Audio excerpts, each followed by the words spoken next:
Alhamdulillahi Rabbil Alamin. Allahumma salli wa sallim wa barik ala nabiyyina Muhammad wa ala alihi wa ashabihi ajma'in.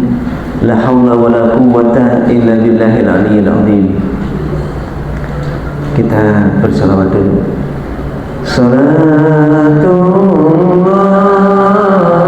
salamullah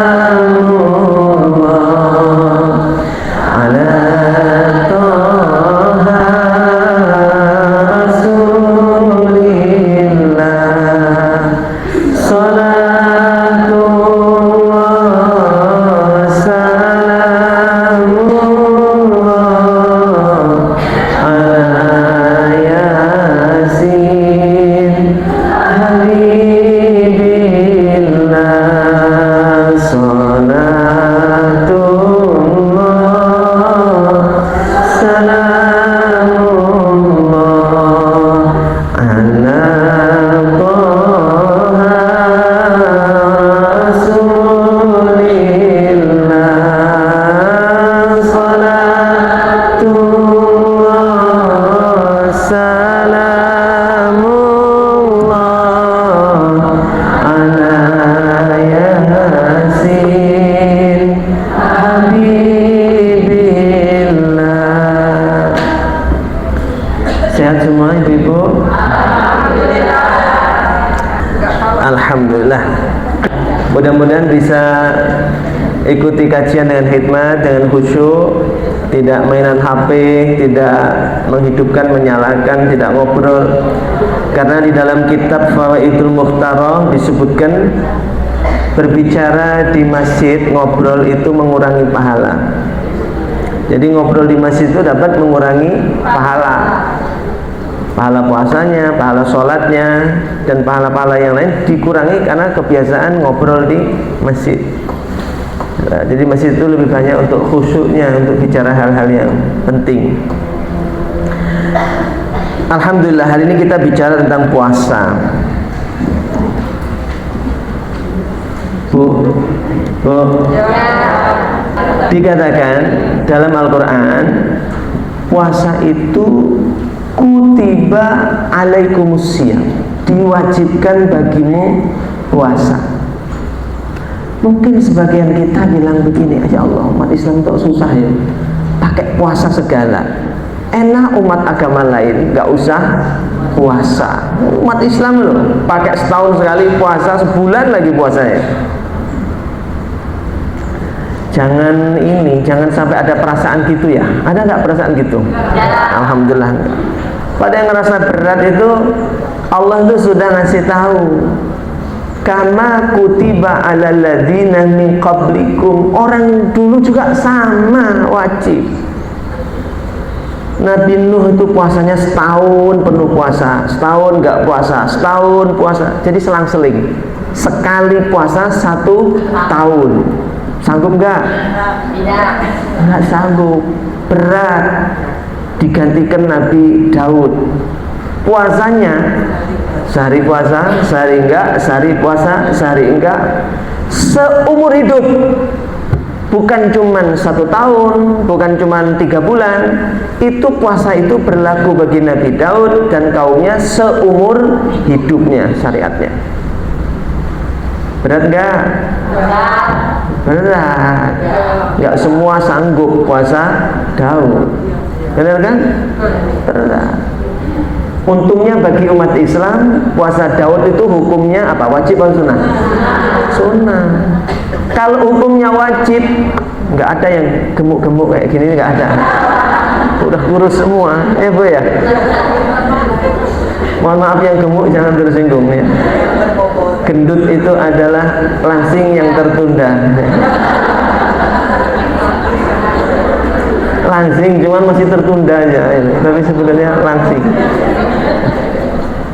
Tapi kalau laki-laki lebih suka cewek yang gendut lah, kalau laki-laki yang gemuk daripada yang tidak gendut, yang gemuk. Karena irit, gak usah beli kasur. Maaf.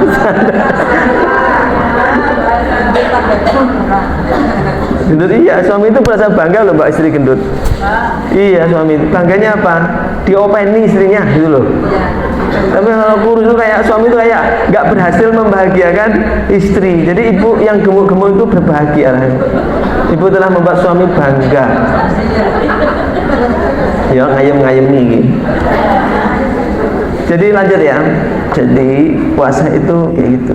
Diganti syariat Nabi berikutnya, Nabi Zakaria itu puasanya nggak cuman nggak makan nggak minum, tapi puasa bicara. Nggak makan nggak minum plus nggak bicara. Itu kalau berlaku bagi umat Islam, Ustadz nggak laku itu. Lah puasa lo nggak boleh ngomong, nggak boleh makan, nggak boleh minum, nggak boleh ngomong. Ya udah sepi, nggak ada ustadz lagi ngisi pengajian. Sekolah-sekolah ya libur semua, gurunya diam semua, nggak bisa ngomong. Masih berat digantikan puasanya Nabi Isa alaihissalam 40 hari. Oh dirasa masih berat. Lah syariat kita tuh yang paling ringan. Jangan merasa berat makanya. Umat Islam puasanya berapa hari? Oh nggak mesti 30. Puasanya mulainya ada dua, ada yang duluan, ada yang belakangan. Ibu mulai puasa yang mana? Belakangan. Lebaran ikut yang duluan atau belakangan? Duluan. Jadi puasa ikut belakangan, Lebaran ikut yang duluan. Alirannya Muhammad Dinu.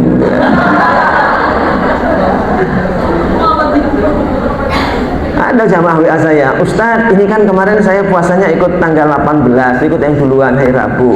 Besok kalau saya lebarannya gitu kebalikannya, terus dia kalau lebarannya ikut ini pemerintah gimana? Oh dia lebih ekstrim lagi, puasanya ikut yang duluan, lebarannya ikut pemerintah. Saya bilang gini, Bu, Ibu kalau lebaran ikut duluan, puasa ikut pemerintah, potensinya nanti puasanya 31 hari. Tidak 30 hari, tapi 31 hari. Nah ya, hari yang ke-31 itu haram. Haram, karena puasa Ramadan itu maksimal 30 hari. Nggak boleh ada hitungan 31, nggak boleh. Nah gitu ya. Tapi beruntung ada hikmahnya, kemarin itu mulainya beda. Ada yang tanggal 18, ada yang tanggal 9. Itu nikmat dari Allah. Kok bisa nikmat? Besok pas 10 hari terakhir Ramadan, alhamdulillah semuanya ganjil. Ya, jadi besok nggak usah bingung cari Lailatul Qadar, semuanya ganjil. Itu barokahnya itu. Jadi alhamdulillah. Nah itu barokahnya.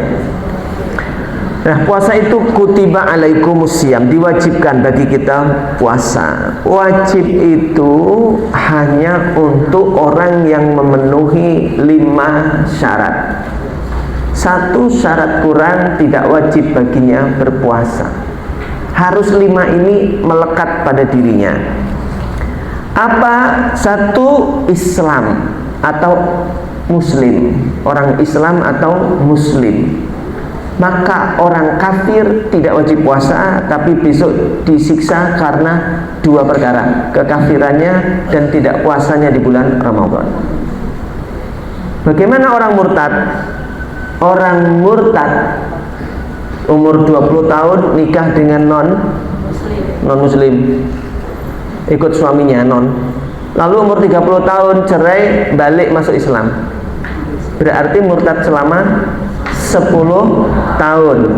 Maka ketika dia sudah masuk Islam, harus mengganti 10 tahun puasa yang ditinggalkan, 10 tahun sholat yang ditinggalkan. Itu orang murtad. Berat enggak? Makanya jangan murtad. Berat itu. Wala tamutunna illa wa antum muslimun. Jangan engkau mati kecuali dalam keadaan Islam. 2 Islam, kedua balik. Wanita ditandai dengan haid atau menstruasi, dan laki-laki ditandai dengan mimpi kecemplung selokan Mataram atau mimpi kehujanan. basah, kuyup, balik. Statusnya, bukan statusnya, kasusnya, kalau ibu punya anak di rumah yang usianya kanak-kanak dan anak-anak. Jadi ada kanak-kanak, ada anak-anak. Yang belum balik itu ada anak-anak, ada kanak-kanak. Kanak-kanak itu yang masih kecil, balita 6 tahun ke bawah itu kanak-kanak. Nanti kalau yang sudah 7 tahun sampai menjelang balik itu namanya anak-anak. Kalau kanak-kanak nggak usah dibahas, dia tidak wajib puasa, orang tua nggak wajib nyuruh puasa. Tapi kalau anaknya sudah anak-anak alias sudah mumayyiz, tahu mumayyiz, tamyiz apa? Bisa bedakan? Salah benar. Itu mumayyiz itu cirinya 5. 1, bisa bedakan kanan dan kiri. Anak itu makan masih tangan kiri. Nah, ayo kanannya mana? Kanan yang mana, Bi? Kanan masih bingung. Nah, itu belum tamyiz atau belum mumayyiz. Sudah bisa bedakan kanan dan kiri. 2, dia makan sudah bisa sendiri, tidak disuapi. Kalau masih disuapi belum mumayyiz. Udah mandiri, makan sendiri. 3, dia sudah bisa cebok sendiri. Ciri-ciri mumayyiz. Kalau masih diwawi sama orang tua berarti ya belum mumayyiz. Ini bahayanya yang belum mumayyiz ini, kalau ibu ke masjid bawa anak yang masih pakai popok karena belum mumayyiz, dia nangis pas ibu sholat, ibu gendong. Gendongnya sih nggak masalah, tapi dia bawa najis di popoknya, sholatnya tidak sah. Ya Bu ya? Bu? Bu? Bismillah Allahumma ya bismillah. 4, anak yang belum mumayyiz itu ciri-cirinya kalau diajak ngobrol itu dia nggak connect, nggak nyambung. Kadang pertanyaan kemana, jawabannya kemana. Namamu siapa, Dek? Anton misalnya, atau Salman. Abahmu siapa namanya? Salman. Abi. Abi siapa? Ya Abi. Nama bapaknya belum kenal. Nah itu belum mumayyiz. 5, tidak bisa membedakan mana roti, mana api. Mana, maksudnya mana yang berbahaya, mana yang tidak berbahaya. Di depannya ada roti, di depannya ada api, kok lebih seneng mainan api. Lah itu belum mumayyiz. Jelas. Lah kalau ibu punya anak belum mumayyiz itu nggak masalah, nggak usah disuruh puasa dan nggak ada kewajiban anak itu puasa. Tapi kalau sudah mumayyiz, tamyiz, sebagaimana Nabi katakan, ibu masih ingat hadis ini nggak? Coba lanjutkan. Ajari anakmu sholat umur 7 tahun. Ngajari sholat itu kata Nabi umur 7. Itulah batasan tamyiz rata-rata 7 tahun, kelas 1 SD. Maka kalau belum mumayyiz jangan dibawa ke masjid. Itu kerjaan ibu di rumah yang didik sholatnya. Nanti kalau sudah 7 tahun bapaknya gandeng ajak ke masjid. Kalau masih balita dibawa ke masjid, masih kecil dibawa ke masjid. Nah, kamu sholat di sini ya, nak. Bapaknya takbir, anaknya lari-lari ngeng, trek-trekan di depan orang sholat. Nanti kayak yang di video waktu itu loh, lari-lari ketiban apa? Pembatas. Nonton nggak videonya? Kayak gitu. Kasusnya kayak gitu, ketiban. Ya karena belum mumayyiz. Jangan dibawa ke masjid. Makruh, bukan haram, tapi makruh. Maka kalau anaknya sudah mumayyiz, ibu wajib nyuruh dia sholat. Nyuruh sholat, nyuruh dia puasa, itu wajib. Perkara dia nggak ngerjakan nggak masalah karena belum balik. Tapi nyuruhnya hukumnya wajib. Ayo ikut puasa. Ini kelas 3 SD belum balik. Ayo puasa, pokoknya puasa. Ajak puasa. perkara nanti jam 9 sudah mokel, udah batal, nggak masalah. Oh, memang dia belum balik, nggak kuat, jam 10 udah biru-biru mukanya itu, kasihan kita mokel aja lah anak kamu nak, nggak masalah, belum namanya belum balik. Nyuruhnya wajib, bagi anak mengerjakannya belum wajib. Kenapa belum wajib? Karena belum balik. Jelas, Islam balik, berakal, waras tadi. Makanya saya perlu tanya, apa kabar? Sehat, waras. Karena kalau nggak waras tidak wajib puasa, akalnya nggak sehat. Termasuk Bu ya, kalau ada orang yang dalam setiap hari dia itu kumat gilanya setiap hari cuma 1 jam, maka batal puasanya.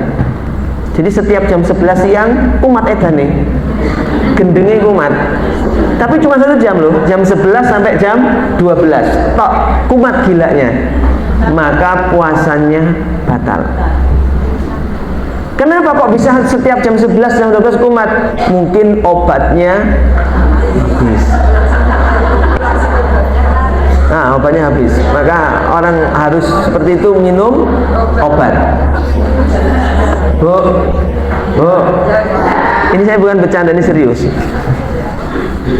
Di masjid saya ada marbot dari Gunung Kidul, orangnya ramah, baik, sregep, masjid bersih terus, tahu kerjaan, sama orang kampung gerapiak, guyup, orang kampung pada suka sama dia.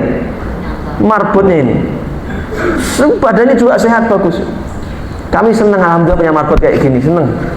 Nah, saya dapati dia pas ke kamarnya, dia minumi obat. Saya tanya, Mas, kamu sakit? Sakit apa? Sakit mah? Sakit perut? Apa-apa? Kok minumi obat? Ini obat dari Gracia Pak Ustadz, alumni Gracia. Tidak apa-apa kan? Kan alumni. Saya bilang gini, Bu, demi Allah saya menyesal. Saya menyesal nasihati beliau begini, menyesal. Harusnya nasihatnya yang detil. Saya nasihatnya nggak detil. Menyesal ya, jujur. Dan merasa bersalah sampai hari ini. Saya bilang gini, Mas, kata dokter sampai kapan kamu minum obat? Ya seumur hidup lamanya. Loh, kasihan ginjalmu dong. Kamu minum obat terus ginjalmu rusak. Terus gimana Pak Ustadz? Kalau bisa hidup itu mandiri, tidak tergantung pada obat. Nah, itu salah nasihat saya. Maksud saya itu kalau bisa dikurangi sedikit-sedikit. Maksud saya itu. Tapi yang namanya orang menerima nasihat menelan mentah-mentah. Nah, suatu hari saya ngisi pengajian di masjid. Dia ikut hadir di masjid bersama jamaah kampung tempat kami. Sesi tanya jawab, dia nanya, Pak Ustadz boleh nanya? Silahkan Mas. Menurut Sunan Kalijogo, apa ini? Oh, bahasa Sunan Kalijogo ini aneh. Dia ngomongnya ngelantur kemana-mana. Itu satu jamaah kampung bertanya-tanya, ini kenapa marbot kita kenapa? Kok jadi aneh, kenapa? Ternyata obatnya sudah tidak diminum. Saya datangi dia pas habis pengajian, Mas, kamu masih minum obat enggak? Tidak Pak Ustadz. Kata Pak Ustadz harus mandiri, lepas dari obat. Saya tidak minum obat. Saya bilang, diubik mana Mas? Diubik aja Mas, diminum aja. Diminum aja, sudah, diminum aja. Tidak Pak Ustadz, pokoknya saya tidak minum obat. Dia kekeh gak minum obat. Saya ikut nasihat Pak Ustadz. Ya saya sekarang nasihati lagi, tak suruh minum. Enggak Pak Ustadz, saya tidak mau minum obat lagi. 3 hari pergi keluar dari masjid, nggak balik. Pada tanya-tanya orang kampung, kemana kok nggak balik-balik? Dapat kabar dari HP, ditemukan mayat, loncat dari tebing di Gunung Kidul ke laut. Ditemukan mayat ngambang di laut Kidul, di Gunung Kidul. Terobsesi pengen jadi Sunan Kalijogo nanti. Wah, saya merasa bersalah. Nasihatnya itu, makanya sekarang kalau yang minum obat, minum aja obatnya, minum aja.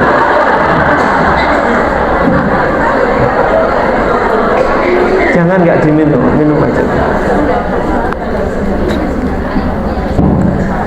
Keempat, dia Islam, dia balik, dia berakal. Dan yang keempat, dia mampu. Islam, balik, berakal, nggak mampu ya tidak wajib puasa. Makanya syarat keempat, mampu ngerjakan puasa. Mampu. Pertanyaannya adalah begini, bagaimana dengan supir truk, supir bis, penggali pasir, tambang, penggali sumur atau penggali kubur, kuli bangunan, tukang bangunan, kuli panggul, pekerja berat. Pertanyaan saya, boleh nggak mereka tidak puasa? Boleh. Mereka masuk kategori mampu atau tidak mampu? Mampu. Lah ngangkat watu kuat kok, gali sumur kuat kok. Mereka itu mampu.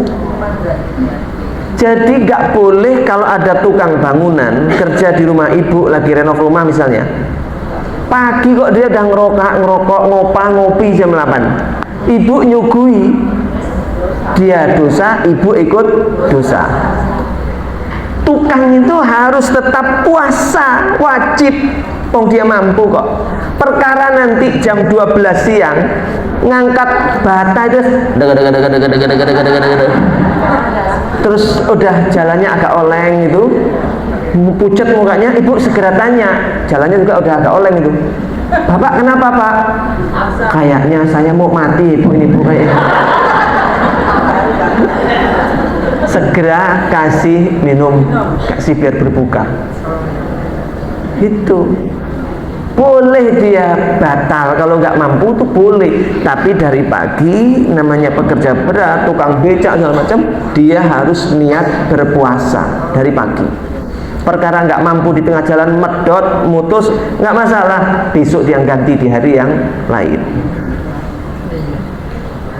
Jelas? Nah, kalau orang tua yang sepuh banget nggak mampu puasa, atau yang sakitnya permanen, tidak ada harapan sembuh kata dokter, per 5 jam minum obat misalnya, tidak mungkin puasa, permanen sakitnya, cukup dengan membayar fidyah. Satu harinya diganti dengan 7,5 ons beras. 1 bulan 30 hari 22,5 kilogram. Kepada siapa memberikannya? Fakir miskin. Apakah harus ke 30 orang? Tidak. 3 orang boleh, 5 orang boleh, nggak harus ke 30 orang. Pokoknya diberikan 22,5 kilo. Bagi yang orang tua renta, uzur atau sakitnya permanen.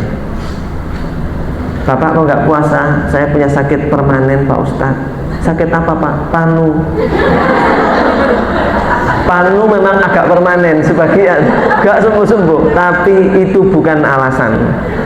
Yang sakit permanen yang menyebabkannya tidak mampu puasa, itu yang dimaksud. Jelas? 5 terakhir, orang yang Islam sudah balik, berakal sehat, mampu.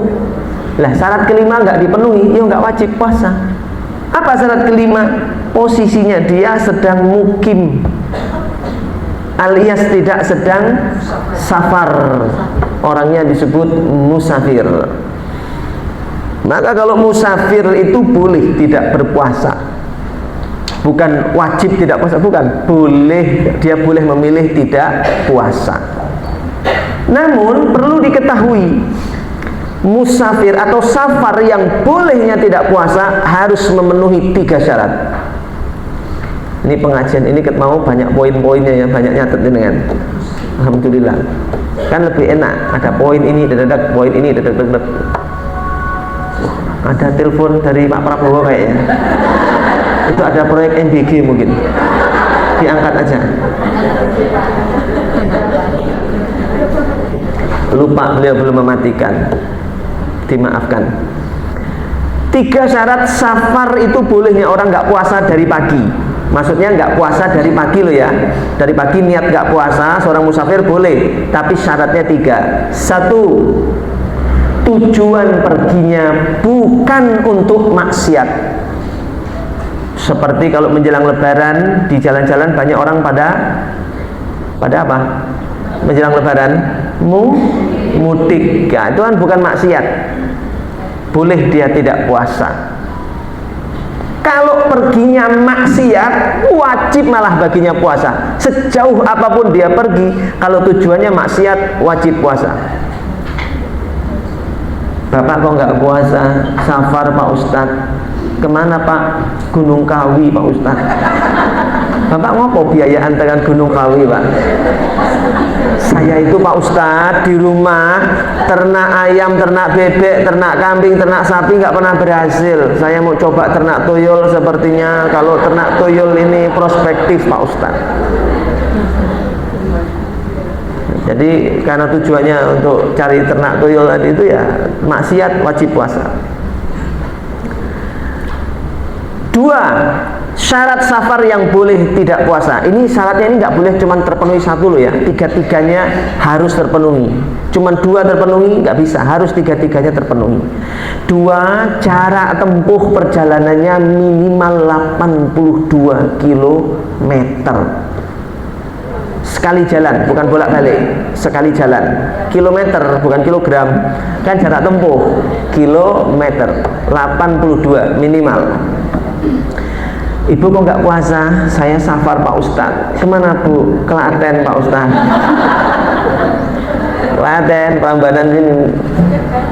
Bapak nggak puasa? Enggak Pak Ustadz, saya safar. Kemana Pak? Muntilan.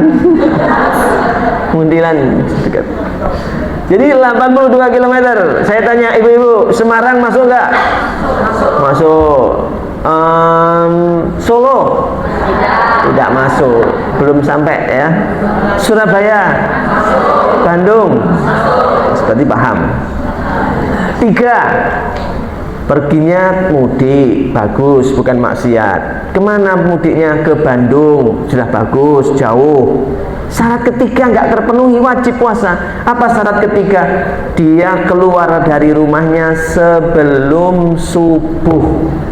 Berangkatnya sebelum subuh harus sudah keluar dari kabupaten tempat dia tinggal. Jadi sebelum subuh harus sudah keluar dari kabupaten tempat dia tinggal. Bu tinggal di Condong Catur sini. Ya Bu, Tiasan ya? Tiasan apa? Tiasan? Tiasan. Di Tiasan kan Sleman. Bu mau mudik ke Malang, kan lewatnya Solo, Klaten Kalasan. Sampai depan RSPDHI, berangkat jam 4 subuh, jam 4 sebelum subuh ya, pas sahur berangkat. Sampai di RSPDHI Kalasan, dengar azan subuh, wajib puasa. Karena masih ada di Sleman, padahal sudah subuh. Kecuali kalau ibu sudah melewati Prambanan, masuk Klaten, di situ dengar azan subuh, dari pagi nggak puasa nggak masalah. Jadi sebelum subuh harus keluar dari kabupaten. Tapi dia tetap harus ganti loh ya di hari yang lain nanti. Wa antasumu khairul lakum, tapi puasamu tetap lebih baik. Pak Ustadz, gimana Bu? Ini Pak Ustadz, saya ini sekeluarga mudik. Oh kemana Bu? Ke Bandung Pak Ustadz. Sekeluarga? Iya Pak Ustadz. Ibu puasa? Kami puasa sekeluarga Pak Ustadz. Soalnya kan kata Pak Ustadz kalau berangkatnya setelah subuh, kami harus puasa. Berangkat jam berapa tadi? Jam 8 Pak Ustadz. Jam 8 pagi. Oh ya, bagus, benar kalau ibu puasa. Jadi masalah apa? Ini kan sudah jam 1 Pak Ustadz siang. Terus nggak ada supir kita. Jadi dari rumah itu yang nyupir suami. Nah, terus gimana? Ini mobilnya sudah miring-miring Pak Ustadz. Gimana?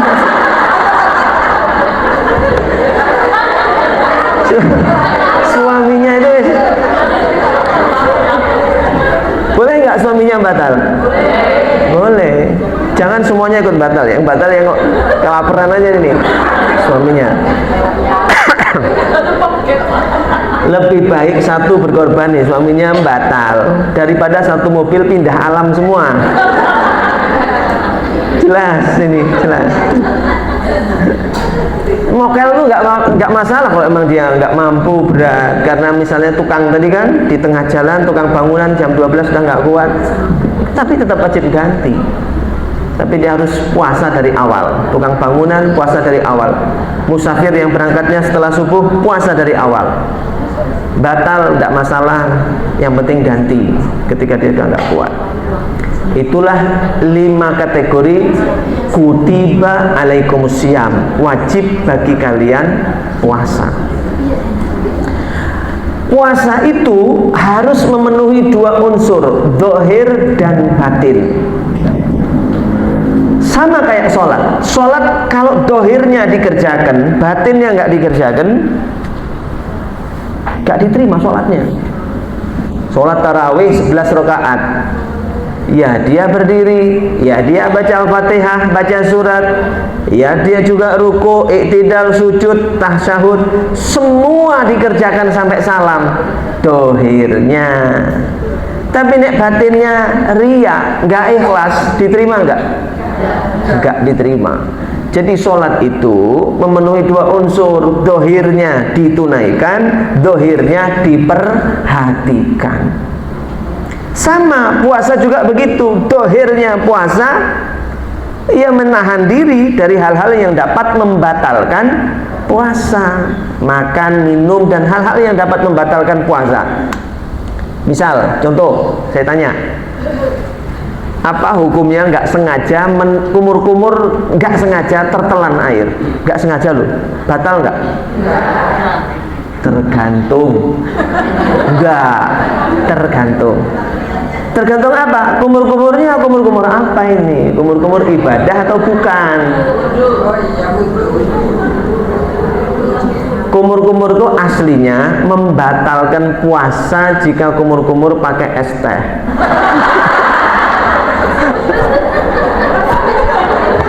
Kumur pakai es teh. Wah, pelanggaran tuh. Nah, kembali.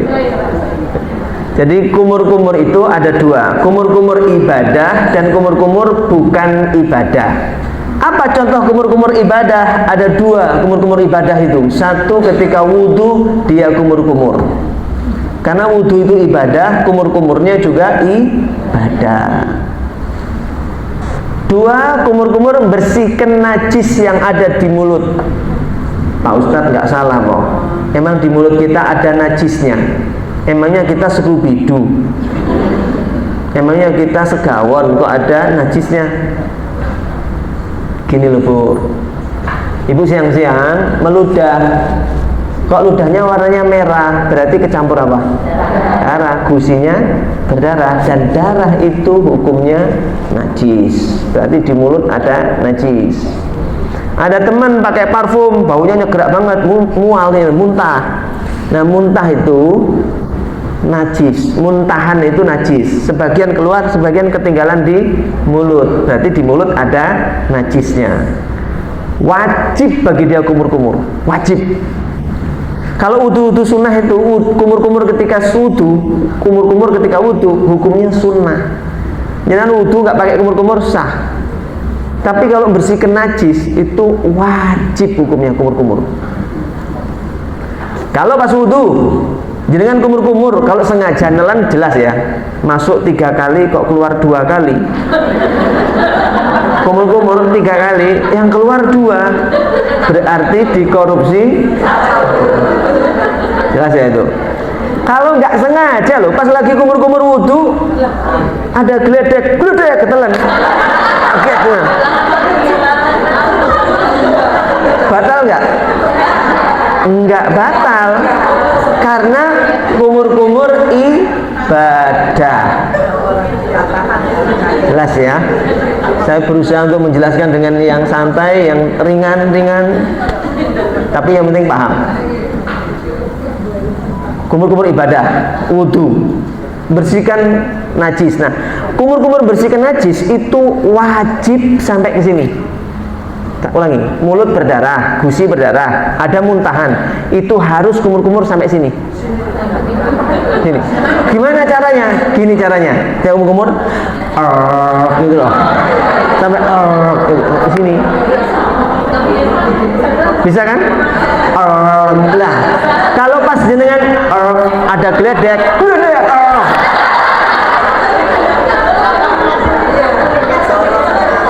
batal nggak? enggak batal karena kumur-kumur ibadah. Kalau kumur-kumur bukan ibadah itu contohnya siang-siang jenengan aduh kok mulutnya enggak enak ya kering, terus ngambil air aja sekedar kumur-kumur, enggak sengaja tertelan, lah itu batal. Walau enggak sengaja batal. Karena itu bukan kumur-kumur ibadah. Jelas? Ini kita ngomongin dohirnya puasa dulu ya. Contoh lagi, apa hukumnya menelan selilit yang ada di gigi? Tergantung. Jangan batal, tergantung. Ini perhatikan. Ibu pas salat zuhur. Apa ya? Apa ini ya? Oh, kayaknya daging ini. Ibu ambil tuh pakai lidah, dipancal-pancal pakai lidah, berhasil. Kok gede ya, lumayan ini. Ibu telan, batal nggak? Karena sengaja. Jadi selilit itu harus dikeluarkan. Kalau tidak sengaja berusaha dikeluarkan malah masuk ke dalam, tidak sengaja tidak batal. Tapi prinsip kalau selilit harus dikeluarkan. Jelas? 3. Bagaimana hukumnya menelan air ludah? Boleh enggak? Boleh aja dari tadi. Ada syarat air ludah yang boleh ditelan. 3 syaratnya. 1 syarat tak terpenuhi, haram, puasanya batal. Jadi air ludah yang kita telan itu, di mulut kita itu yang kita telan harus memenuhi 3 syarat bolehnya ditelan. Banyak orang belum memahami ini. 1, air ludah yang ditelan bukan air ludah orang lain.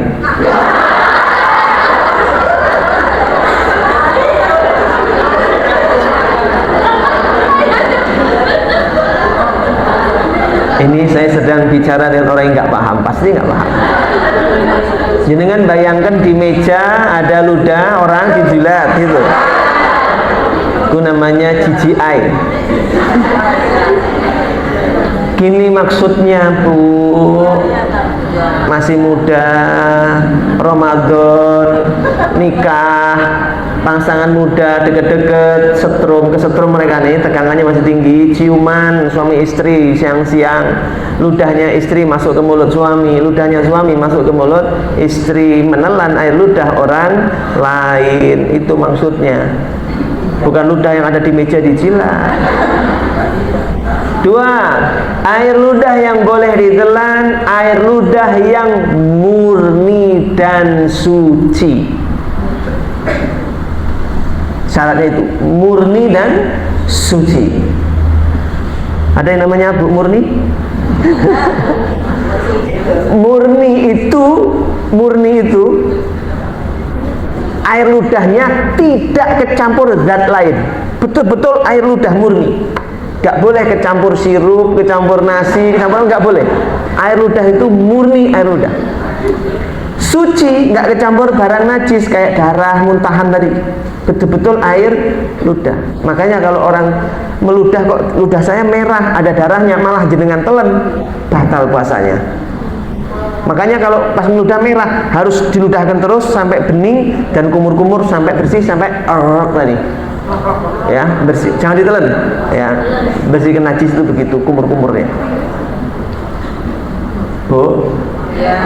Bu? Ya. Bismika Allahumma ayat.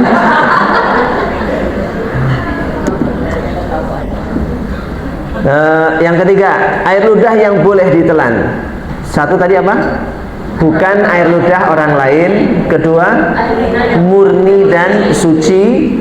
3, masih ada di dalam mulut. Kalau sudah keluar ngencas disedot lagi gitu ya batal. Jadi betul-betul masih ada di mulut, bukan yang sudah keluar. Walaupun air ludah sendiri, walaupun murni, kalau sudah keluar jangan dijilat kembali atau disedot kembali. Jelas? Terakhir, bab masalah dohirnya puasa. Bagaimana hukum? Bolehkah ibu-ibu puasa mencicipi masakan? Boleh. Cuma sih nggak paham ini.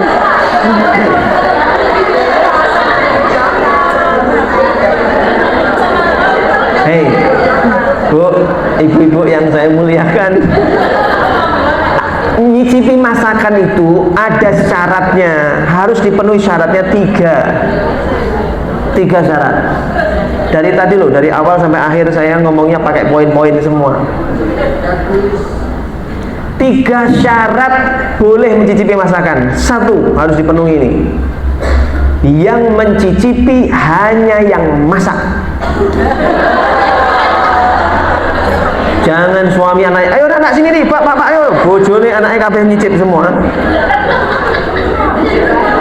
Yang nyicip hanya yang masak, yang berkepentingan. Paham? 2, perhatikan. Mencicip dalam jumlah sedikit, diletakkan di ujung lidah dan segera dikeluarkan. Tuh. Mencicip dalam jumlah sedikit di ujung lidah dan segera dikeluarkan. Sedikit, nggak boleh nyicip kok sak mangkok. Sedikit di ujung lidah, segera dikeluarkan. Syarat keduanya itu. Syarat ketiganya mencicip. Bu, ini sudah siap dengarkan belum? Atau lagi mencatat? Yang ketiga, syaratnya mencicip hanya yang boleh dicicip kuahnya. Daging nggak boleh dicicip. Jenengan makan daging, si alot ya, oh alot nih kurang empuk, masaknya kurang lama. Boleh. Daging tak boleh dicicip. Ibu bikin sop wortel dicicip, brokolinya dicicip, tak boleh. Kuahnya jelas. Oh, ini fikih nih. Soalnya bab fikih ini kalau nggak disampaikan dengan santai tapi serius ini ngantuk mesti. Tapi yang saya sampaikan ini benar semua. Benar dan memang begitu dalam kitab dijelaskannya begitu. Jadi bukan ngelawak, memang begitu, seperti itu. Jelas ya Bu ya? Hati-hati masuknya air ke telinga. Bisa batal kalau dia masuknya karena mandi, bukan mandi ibadah. Kalau mandinya mandi ibadah, kayak kumur-kumur tadi, nggak sengaja kemasukan air, nggak batal sebab mandi ibadah. Apa contoh mandi ibadah? Mandi besar. Terus bagi laki-laki mandi apa? Bagi laki-laki tok mandi Jumatan, mandi Jumat atau mandi sholat Id, mau mandi sholat Idul Fitri, Idul Adha kan mandi itu, disunahkan mandi. Nah mandi sholat Id, Idul Fitri, Jumat itu nggak sengaja. Saya tanya, Bu, mandi itu biar apa toh? Bukan suci. Mandi itu biar pure, benar. Mandi itu biar pure, air masuk ke telinga, nggak sengaja masuk. Nah lihat mandinya, mandi apa ini? Kalau mandi ibadah tidak batal. Tapi kalau mandinya mandi pagi, mandi sore, sebelum berangkat pengajian mandi dulu tadi jam 7 misalnya di rumah. Mandi pagi itu bukan mandi ibadah. Nggak sengaja masuk, batal puasanya walau tidak sengaja. Kenapa? Itu bukan mandi ibadah. Maka para ulama kita terdahulu, kalau yang namanya Ramadan, bulan puasa atau pas ketika puasa, mereka mandi paginya sebelum subuh, mandi sorenya setelah maghrib. Jadi tidak, emang nggak boleh? Boleh. Mandi pagi, mandi sore boleh. Yang penting hati-hati memperlakukan kepala dan badan dengan perlakuan yang berbeda. Memisahkan perlakuan kepala dan badan. Bukan berarti mau masuk kamar mandi kepalanya ditaruh dulu di luar, badannya masuk, bukan gitu. Di dalam itu badannya yang biar biur itu badannya, kepalanya cukup pakai tangan, diusapkan pakai tangan, supaya air tidak masuk ke telinga. Kalau guyur ya benar-benar harus hati-hati, jangan sampai masuk. Soalnya itu bukan mandi ibadah, mandi pagi, mandi sore itu bukan mandi ibadah. Jelas? Nah, terakhir sekarang batinnya sholat. Wah, ini saya serius banget oleh yang ini. Batinnya sholat. Apa itu batinnya sholat? Rasulullah bersabda, kam min sha'imin laisa lahu min siyamihi ilal ju' wal atas. Banyak orang berpuasa enggak dapat apa-apa dari puasanya kecuali hanya dapatnya lapar sama haus, enggak dapat pahala. Kenapa? Karena memang dia enggak makan, betul dia enggak minum, benar dia enggak bersetubuh dengan pasangannya, tetapi mulutnya enggak berhenti ngomongin orang, menjelek-jelekkan orang, menghina orang, merendahkan orang, ngomentarin orang lain. Itu yang membuat puasanya sah secara zahir tapi tidak diterima oleh Allah Subhanahu wa taala. Tidak dikasih pahala. Itulah batinnya puasa. Maka puasa itu hendaklah berpuasa, zahirnya puasa, batinnya puasa. Maksudnya bagaimana batinnya puasa? Menahan anggota tubuh dari maksiat, menjaga anggota tubuh, zahirnya tubuh, mata, telinga, mulut, hatinya dijaga dari perbuatan maksiat. Puasa dari maksiat, itu batinnya. Bu, ada cerita menarik dalam kitab Fawaidul Mukhtarah. Nabi Musa pernah bawa kaumnya Bani Israel. Emang Israel ini ngeyel-ngeyel biar nganyel ini. Paceklik kemarau panjang, Nabi Musa bawa kaumnya, ayo kita minta hujan, ikut saya, kita ke lapangan minta hujan. Maka Nabi Musa bersama kaumnya di lapangan minta hujan. Sampai beberapa hari hujan gak turun. Mereka di lapangan masih ya, hujan gak turun-turun. Nabi Musa mulai panik. Ini aku nih nek hujan gak turun, reputasi sebagai nabi bisa bahaya ini. Gak dipercaya lagi sebagai nabi. Apalagi aku bisa bicara langsung dengan Allah. Wa kallamallahu Musa taklima. Kok hujan gak turun? Akhirnya Nabi Musa ngomong langsung ke Allah, curhat, ya Allah, ini sudah 3 hari nih hujan kok gak turun. Kini gak turun bener bahaya ini. Saya nanti gak dipercaya lagi sebagai nabi. Kira-kira gitulah ya. Ini hujan kok gak turun ini. Kata Allah, ya Musa, bagaimana aku akan mengabulkan doamu dan doa kaummu, sementara di tengah-tengah kaummu itu yang ikut hadir di tengah-tengah kaummu ada satu orang yang hobinya namimah, ngadu domba. Ngadu domba sana sini, namimah.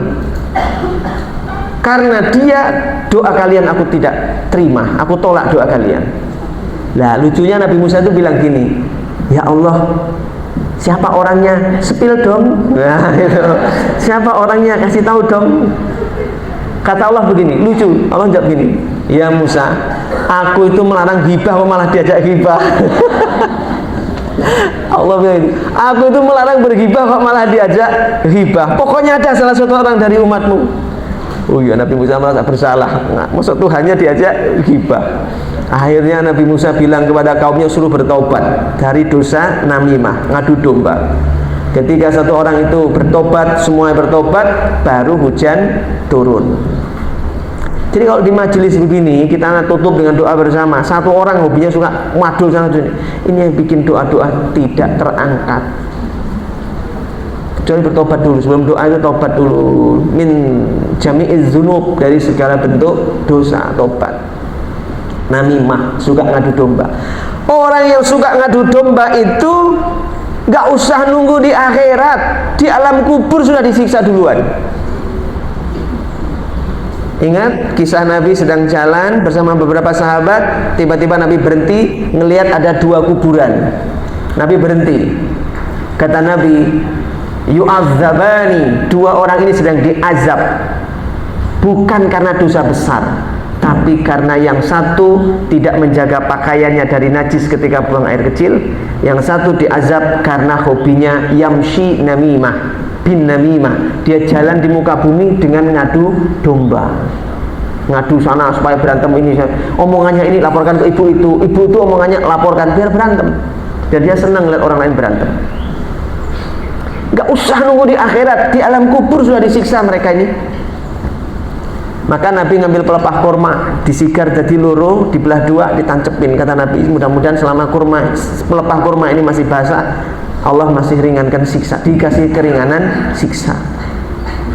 Ini hadis yang jadikan kias orang kalau ziarah kadang pakai tabur bunga, karena cari daun kurma, pelepah kurma nggak ada di sini. Di zaman Nabi adanya itu waktu itu ya pohonnya kurma, Nabi sedapatnya. Kenapa? Karena sabbaha lillahi ma fis samawati wa ma fil ard, bertasbih, daun-daun pohon-pohon itu bertasbih selama dia masih basah, masih ada tasbihnya.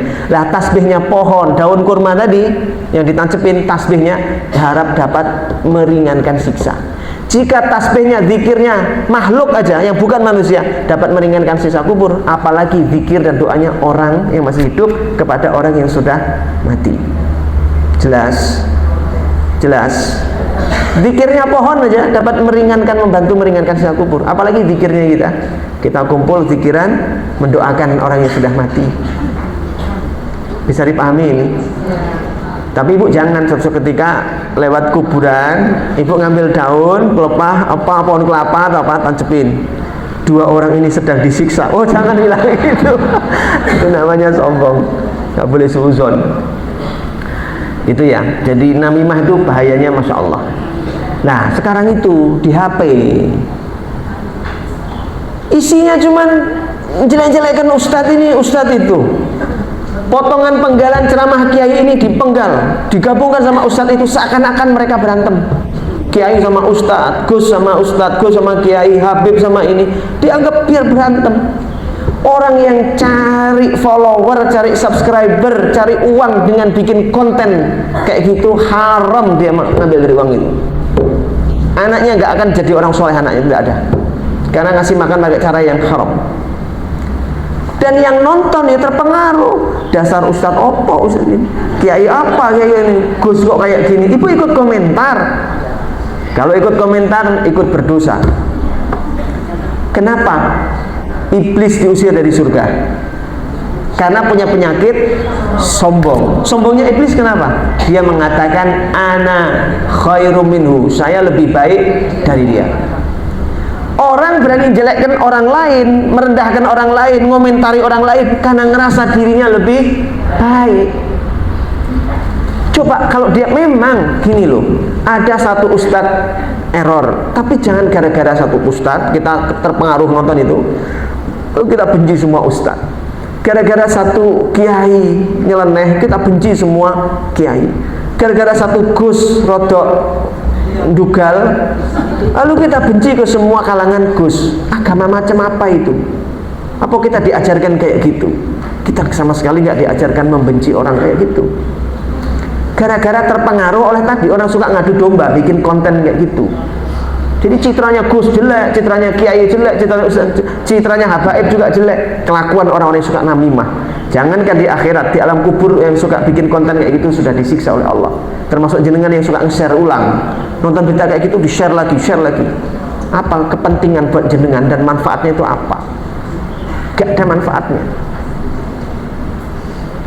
Serius ini serius ini serius. Bab dohir, bab batin harus diperhatikan betul. Coba kalau kita ini tawadhu, tidak merasa lebih baik dari orang lain, ngomentarin ustadz yang videonya dibikin penggalan aneh itu, kita mau komentarin, nggak komentar. Bagaimanapun ustadz ini lebih baik dari saya.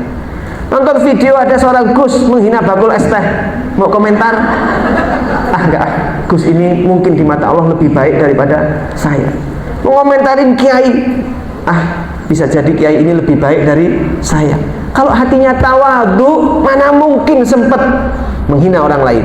Tapi kalau hatinya dipenuhi kesombongan, oh gus orang gena, dasar kiai, dasar habib sesat, Itu hati yang dipenuhi dengan kesombongan. Kayak iblis kan, ngerasa lebih baik dari orang lain. Kalau ngerasa lebih baik, dia senang komentar. Tapi kalau ngerasa tawadu, merendah, mana mungkin sempat ngomentarin orang lain. Enggak, dia lebih baik. Enggak, ini lebih baik, ini lebih baik. Mungkin dia lebih baik daripada saya di mata Allah. Orang kalau tawaduk hatinya tidak akan sempat mulutnya ngomentarin, menghina orang lain. Gitu ya Bu ya. Nah, inilah PR-nya buat kita. Puasa ini dijaga dohir dan batinnya. Mudah-mudahan puasa kita diterima oleh Allah SWT. Puasa berenang boleh enggak? Lah, orang berenang itu kan bukan ibadah. Peluang besarnya air masuk ke telinga. Lah, itu yang bikin dia batalnya di situ. Peluang besarnya air masuk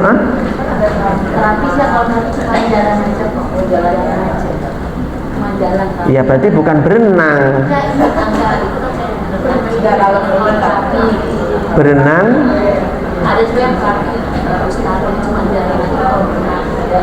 kalau cuma jalan, itu jalan bukan berenang namanya. Kalau berenang itu usahakan dihindari ketika puasa.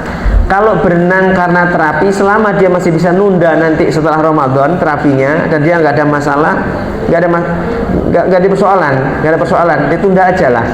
Tapi kalau memang dokter menganjurkan harus terapi renang per 4-5 hari, seminggu sekali harus, kalau enggak ini sakit atau keadaannya lebih parah, dokter yang nganjurkan, yang ngasih advice harus berenang, sebaiknya hati-hati renang. Paling nggak ditutup telinganya, pakai disumpeli apalah gitu, supaya air tidak masuk, gitu aja.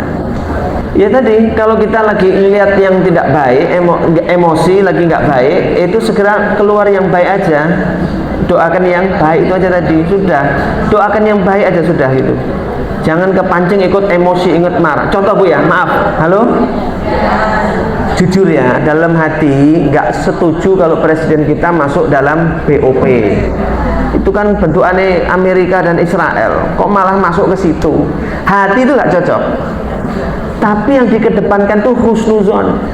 Sebab apa? Israel itu kalau masuk di Palestina, dia akan kasar sama warga Muslim Palestina. Dia akan, warga Israel itu, tentara Israel, bunuhi rakyat Palestina semena-mena, asal main tembak aja.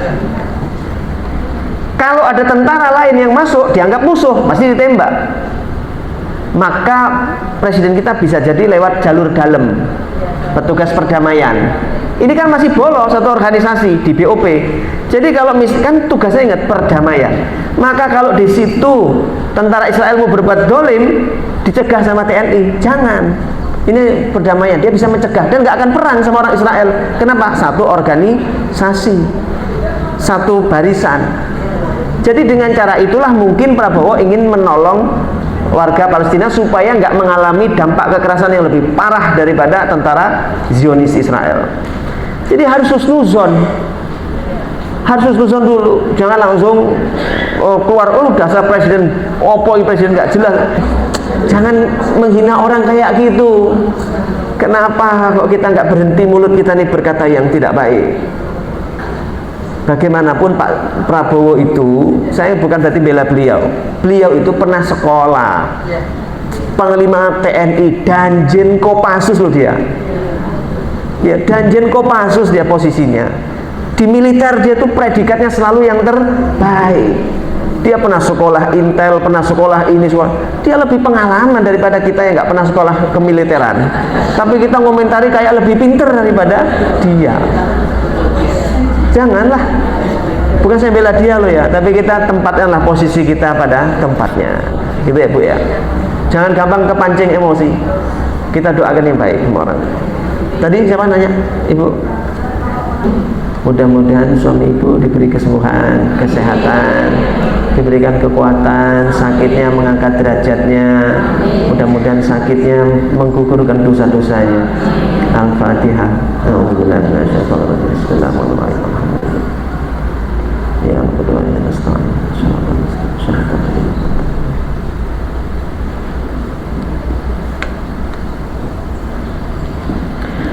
Jadi kalau dalam imam sholat memang dipilih yang Satu, paling pandai bacaannya, bukan fasih. Sahabat Nabi yang fasih bacaan Qur'annya ada 4. Satu, sahabat Nabi yang bernama Ubay bin Ka'ab. 2, Abu Musa al-Ansari, sampai Nabi menyebut suaranya seperti suara Nabi Daud, merdunya. 3, sahabat Nabi yang bernama Ibnu Mas'ud, yang cara membacanya persis kayak Rasulullah ngaji, kayak orang suka. 4, Usaid bin Hudayr, fasih sekali bacaan al-lafaznya, tapi 4-empatnya ini tidak jadi imam. Yang jadi imam Sayyidina Abu Bakar, yang tidak terlalu bagus, tidak sebagus mereka. Kenapa? Abu Bakar memang secara kefasihan lafaz tidak terlalu bagus, tapi yang paling berilmu, paling mengetahui Al-Quran. Jadi yang berhak jadi imam itu yang paling bagus pemahamannya tentang Al-Quran, bukan yang paling bagus dalam ucapan Al-Quran. Makanya sahabat Nabi yang 4 tidak pernah disuruh jadi imam. Yang disuruh jadi imam Sayyidina Abu Bakar. Tapi ada yang lebih bagus ngajinya, iya, tapi Abu Bakar lebih alim, lebih pintar. Maka jangan sampai di masjid itu ada imamnya anak muda, anak santri tahfidz jadi imam, di belakangnya ada ustadz, di belakangnya ada, kurang ajar namanya, kurang adab. Jadi yang jadi imam tuh tetap yang lebih alim. Terus bagaimana kalau dengan yang alim, mesti insya Allah ngertilah lafaz-lafaznya. Lah kalau suaminya misalnya karena gangguan dalam serangan stroknya itu, kalau bicaranya agak pelo atau sulit untuk bicara, nggak jelas, maka dia ngimami sholat duhur sama asar, ngimami duhur sama asar. Untuk maghrib, untuk isya, untuk sholat subuh, kalau bisa yang lain. Tapi di rumah nggak ada siapa-siapa Pak Ustaz, adanya cuman suami saya. Ya untuk sementara ini saya belum bisa kasih rekomendasi, belum bisa tahu kasih rekomendasi yang tepat apa. Tapi si istri bisa ngimami anak-anaknya tanpa suaminya, dan suami nggak boleh jadi makmum istrinya. Mas, kamu makmum aja di belakangku ya Mas. Balik, nggak boleh. Suami kalau dia merasa nggak pantas jadi imam, wajar memang. Sebaiknya kalau yang, karena dikhawatirkan tidak suaranya, lafaznya malah salah karena pilonya tadi tuh. Jadi saya belum menemukan solusi terbaiknya dan belum bisa juga merekomendasikan suami untuk jadi imam. Sementara yang jenengan bisa lakukan adalah jenengan yang jadi imam untuk anak-anaknya yang bocil-bocil, masih kecil-kecil, bukan suaminya. Walaupun anak itu ada anak laki-laki, walaupun ada anak laki-laki, selama anak laki-lakinya belum mumayyiz. Tapi kalau anak laki-lakinya sudah mumayyiz, dia yang jadi imam. Umur 8 tahun, kelas 3 SD, jadi imam dia. Kan belum balik, nggak apa-apa. Anak yang belum mumayyiz itu dia sholat, sah sholatnya. Walau belum balik, sholatnya tetap sah. Jadi gitu ya Bu ya. Allah ta'ala bisawab. Sama-sama mengakhiri sejenak adalah dengan berdoa sebentar. A'udzubillahi minasyaitonirrajim. Bismillahirrahmanirrahim. Alhamdulillahirabbil alamin. Allahumma shalli ala sayyidina Muhammad wa ala ali sayyidina Muhammad. Ya Allah, ampuni semua dosa-dosa kami dengan keberkahan Ramadan, kemuliaan bulan suci Ramadan. Ya Rabb, ampuni semua dosa kami, orang tua kami, guru-guru kami, keluarga kami, pasangan kami, anak keturunan kami. Ya Allah ya Arhamar Rahimin, jadikan kami orang yang beruntung di bulan Ramadan, yang mendapatkan keberkahan Ramadan, mendapatkan keberkahan malam Lailatul Qadar. Ya Rabbana ya Karim, jadikan setelah Ramadan ini kami menjadi lebih baik, iman kami, ketaatan kami, ketakwaan kami menjadi lebih baik. Ya Allah ya Arhamar Rahimin, kehidupan kami pun menjadi lebih baik. Ya Rabb, dengan keberkahan bulan Ramadan, perbaikilah semua segi kehidupan kami ya Rabb, dan jadikan kami hamba-hamba yang Engkau cintai. Rabbana atina fid dunya hasanah wa fil akhirati hasanah wa qina adzabannar. Wa sallallahu ala sayyidina Muhammadin wa ala alihi wa ashabihi ajma'in. Bi fadli subhana rabbika rabbil izzati amma yasifun wa salamun alal mursalin walhamdulillahi rabbil alamin. Mudah-mudahan bermanfaat, Allah ridha dan menerima ibadah puasa kita semuanya dan menjadi hamba lebih baik. Billahi taufiq wal hidayah. Assalamualaikum warahmatullahi wabarakatuh.